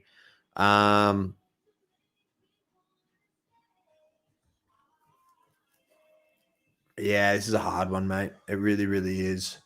What this tells me for horses like this is it's a consistent horse. It doesn't have great speed and it doesn't have great dips, and it just consistently is sort of there and thereabouts. I don't think you're going to see any blistering speeds from this horse, but I don't know what attributes horses to having this consistency. And I do believe that these horses, especially when a mare to colt, to breeding, and if you can find a horse to breed with this one that has that blistering speed and has more of, say, a U shape, and it's about sort of bringing those together and trying to get consistency with speed, in my opinion. Trying to luck out in the genetics pool and the randomness that happens. In racing, it's really hard, mate.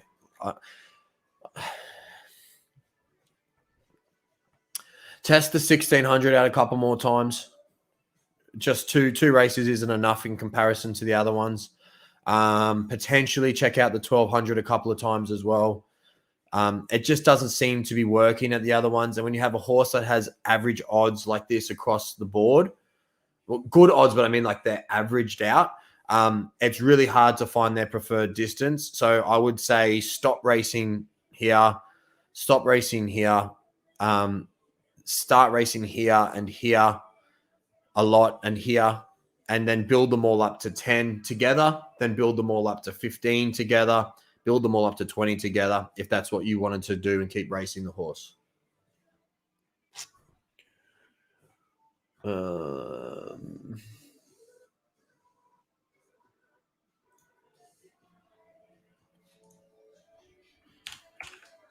Borealis.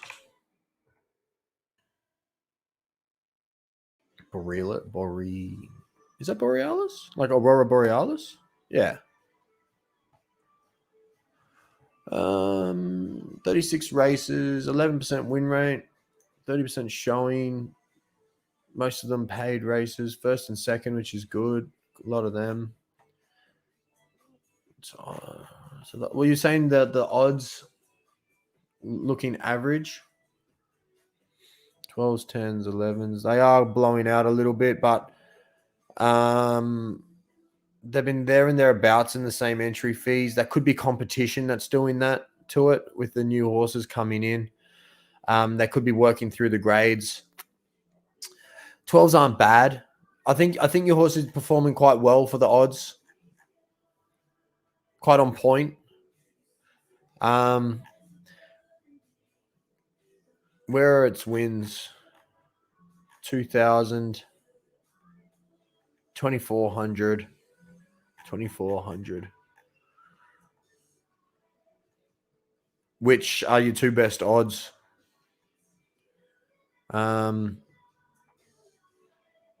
You've only raced 2,200 a few times, and are they of late?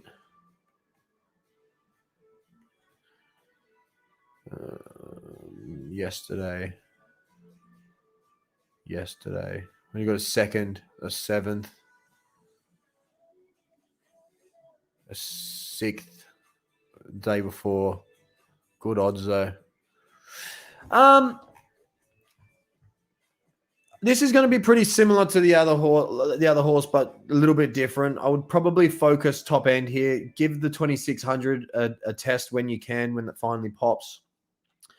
Probably put the 2,000 to 2,600 up to 10 to 15 races between them, because it is winning and it is doing well in the odds. Monitor the odds, monitor the placings over that time. Get them to 10, I think. Stop racing 2,400. I just want to have a look at the other data sets. I don't think there's anything wrong with like burning 50 races in the early start of its career if it's going to have a racing career in just finding out the best distance and then just honing in on it, in my opinion. So then if that just doesn't seem to be working out, or it starts to change, then potentially look at these other ones. But they're showing good odds, but the wins seem to be coming from this top end, so I'll be following that.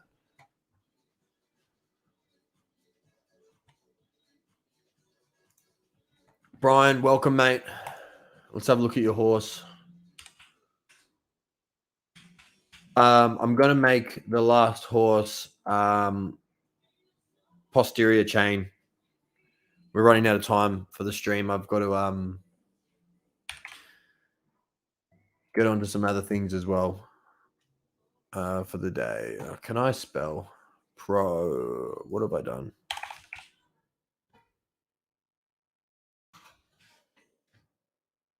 All right.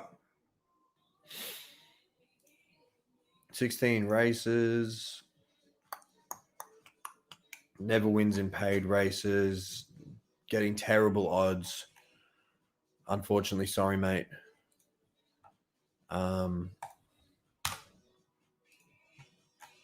Just want to look at the free races now. You could potentially just continue to race this horse in free races. I wouldn't be putting it in paid races anymore. I think that if you were to try anything 2,000 and over, you'd probably see the similar thing to this and just continue to go up. Stick to free races, mate. Keep giving it a go. Try and get some of your ETH back in these 1,200 to 1,600 meter races. What is it? It's a Genesis Z10. That's just the potluck of Z10, unfortunately, mate. Give it a go in breeding, see what happens. Not much really to do with that horse, unfortunately, mate.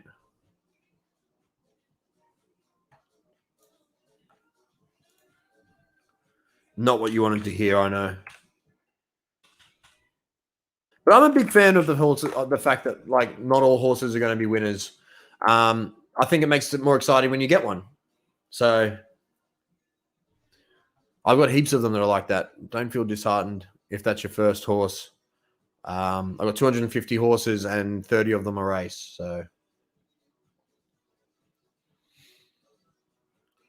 okay, so 447 races, 12%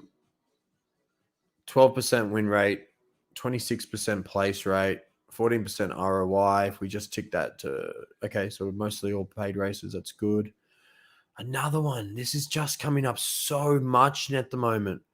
I'm seeing two things in the odds. I'm seeing this consistent odd thing happening, and I'm also seeing like really low dips, but then super high spikes if you change the distance slightly.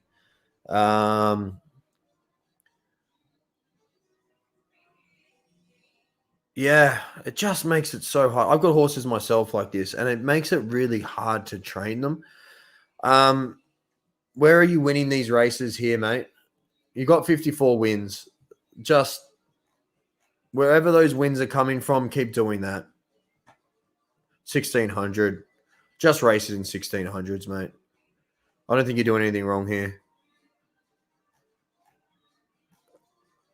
You got a few 2200s thrown in there and thousands and that. So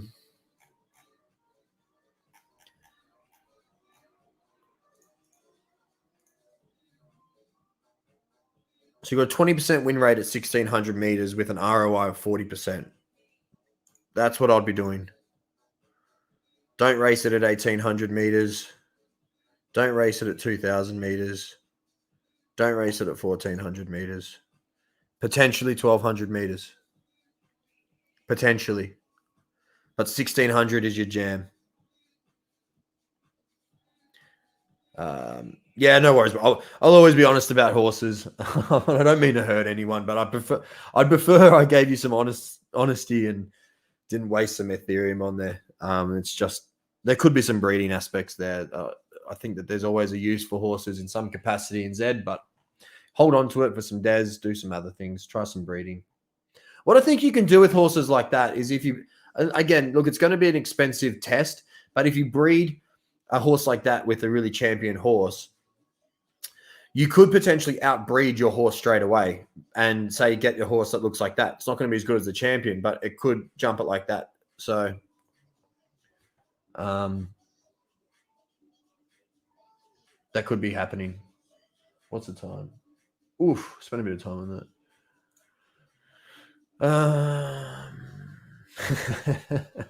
I love pizza.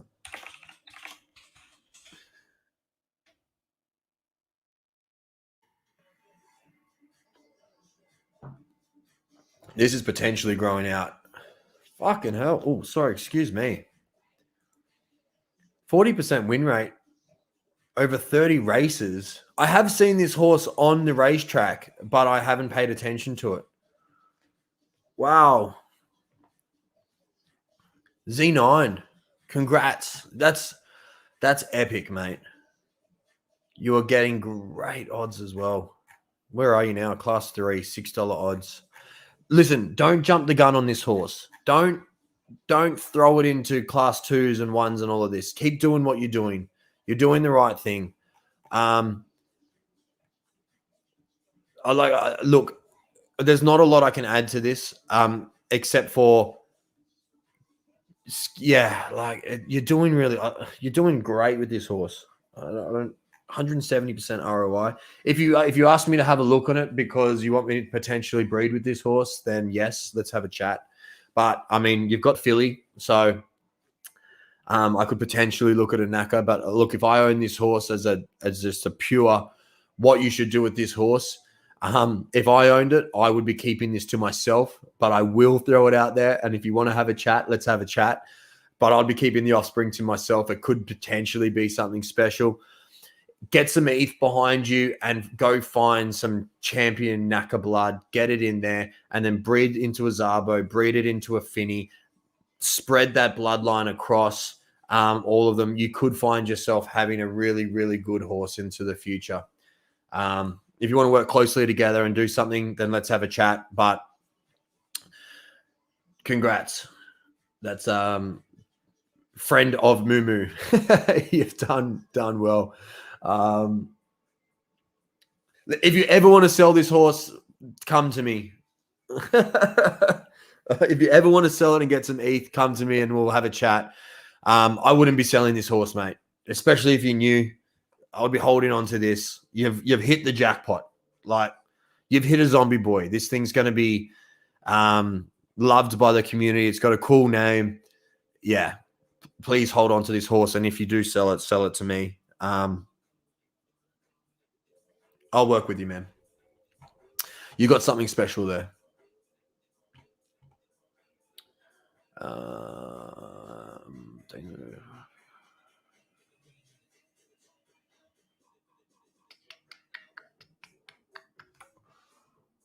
What's his question? So if the odds are really high on public race, free races, I'm assuming, but slightly lower on paid races, that are concerned public race.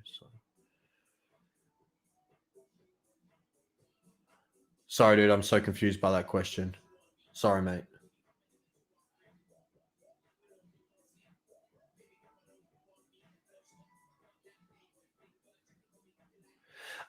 Yeah, mate. Look, I need to figure out the method and how it's done. Then I need to do a test on one of my own horses. If you're not on my Discord channel, jump on my website, doofyracing.com, follow the link to the Discord channel. That's where I put a lot of this information. I put a lot of it on Twitter as well, if you're not following me there. Discord's obviously a great place because they don't get lost in the social nature of Twitter. And I'll put it in the announcements.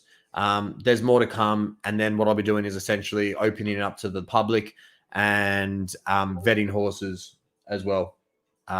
So I'm mindful of just putting Discord links into chats right now with what's been going on. Obviously, yeah, I hope you think that I'm a trusted person. I am who I am. If you jump on my website, that is the link to my Discord link. And that's going to be the best place for information. It's so hard at the moment with what's just happened. Is the name of a horse private for the public, or are you saying something else? No, it is. Weird name for a Genesis horse. 25 races, 5%, 4% win rate, all paid, 20% place rate. Lost a bit on the ROI. Are you jumping everywhere with the entry fees? No, you're sticking pretty consistent except for that and that and that and that. Stick to some consistent entry fees of the 6s and 12s. If you want to keep racing this horse, odds aren't great, man. Pretty consistent across the board. You've done the right thing. You've tested the 1,000, 14, 18, 22. Ideally, I would like to see a 26, but I mean, this shows me that it potentially will be worse than before it gets better. If we look at the free races only, it's just over the line of not being great. Sorry, good. Sorry, man. It's had one free race. Was that its Griffey 14-1, 1,400 meters. Look, man, you could try free races with this one, and see if you can get some profit back from it that way. Maybe build on its stats before you hit the breeding barn. It's not a terrible horse. It's just not a good horse. It's that one that's really towing the line, and could potentially get some breeding out of it as well. Yeah, that's what I'd be doing with that horse, mate. I don't want you to keep wasting money on paid races. Put it on ice maybe as well. When did you get the horse? What number is it? If I go back to...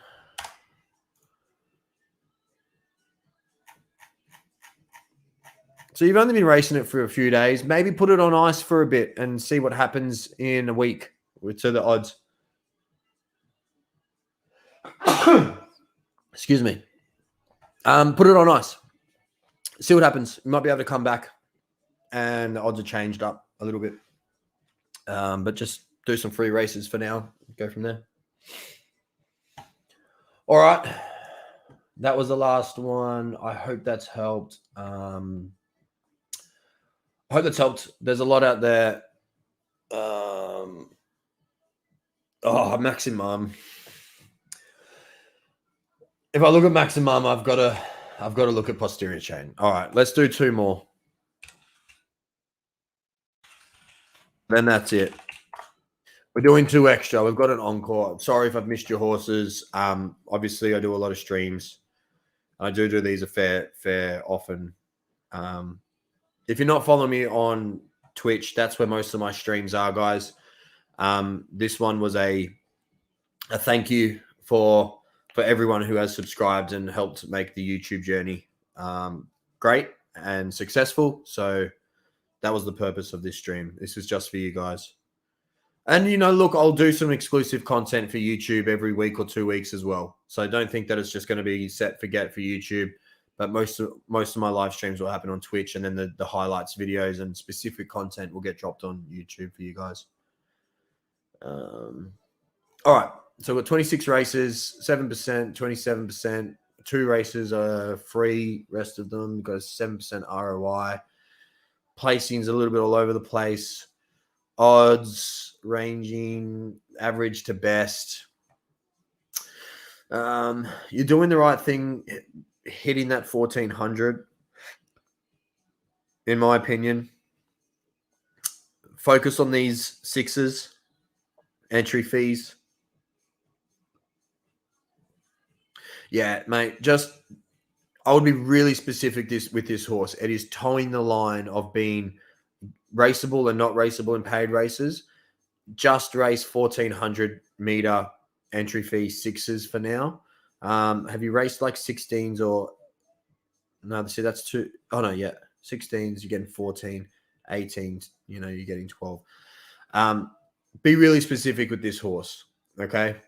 1600 meter lowest entry fee. And give that a go. If it doesn't turn itself around, yeah, I wouldn't be racing it in paid races anymore.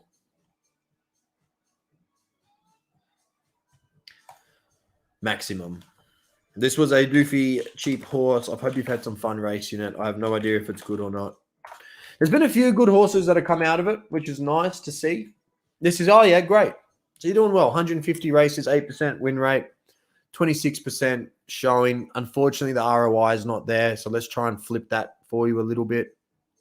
You haven't lost a great deal either, which is a good thing. What have you lost? 0.01. Heavily dispersed back here, isn't it? One of those, seeing this a lot.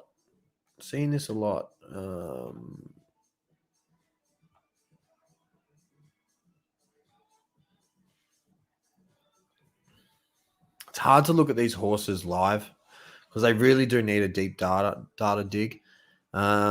You've jumped into the 1600 quite a lot. I'm assuming that is probably because that's where it's winning.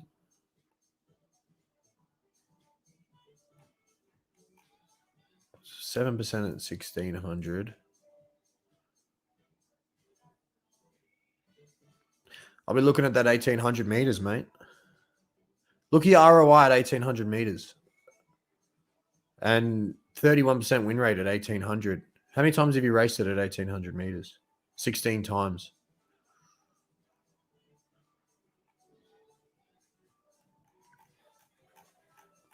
$1,800 meters, mate. I think you've got to just hone in on a single distance for these horses, potentially 1 or 2 secondary distances. Don't feel bad about running your horse at one single distance. The competition is huge. Ducky is a 3-distance horse and potentially going to drop one of the secondary ones, potentially dropping 1,600 meters following her win rate there, which I haven't actually looked at for a little bit. So if you're looking at that as like what you're trying to strive to do,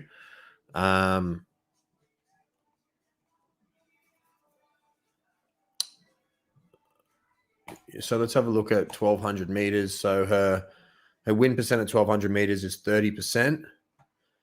At 1,400 meters, it's 30%. And then at 1,600 meters, it's 18%. So this is where a lot of her 12ths are coming from. So potentially 1,600 meters. And again, now I'm looking at that 1,600 meters is done. Like that is cooked for me now. Ducky's now a 2-distance horse. That's happened quite quickly as well. She's just been on a losing streak. 1,600, 1,600, 1,600, 16. Look at it. This is where it's just happened from. Shit, that happened quickly as well. Why am I? This is what happens when you don't pay attention to your racing. Fuck. Anyway, I stuffed that up.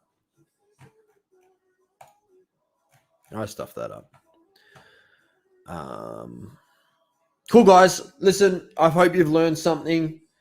I hope that's been informative for you. I hope you've taken something away. Yeah, keep an eye out for videos of highlights from my Twitch streams. If you want to, and you're not already, jump in and follow me on Twitch for the live streams. We do Q&As, specific contents, and then have some fun as well days. If you're not on my Discord channel, jump in. And look, finally, what I'll say is that if you are in line for a cheap bred horse, please just be mindful that I'm waiting for breeding to open back up. As soon as it does open back up, I'll be breeding like crazy to try and breed these horses. I'll be trying to keep prices as close to what's on the website right now. I just don't know what the prices are going to be, so there's no point changing them or taking them down. Hopefully they will be pretty close to those prices on there. Moo, get your mate to hit me up on Discord, please, mate. If he doesn't have Discord, just hit me up on Twitter. That's fine. And I'm just not really talking to people on Twitter. That's more for my wife to talk to people. So the line's a few hundred long, but I have the capability, and I'm in the middle of my breeding plan to breed those straight away. So I will be able to get through the whole line within the space of a few days to a week, depending on how many we can obviously push out during a day. So the line size doesn't really matter. I have the capability to do it.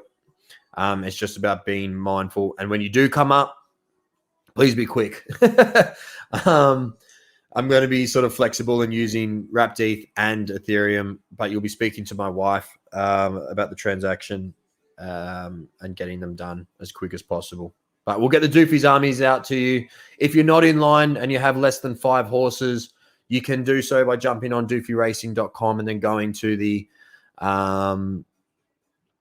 cheap bred horses. Maximum's available to breed with Ducky. Oh, I'll let her know. Oh, it's hilarious. You'll be surprised how many actually I do get, like, requests to breed with Ducky, which is understandable. I get it, but it's just not going to happen. All right, guys.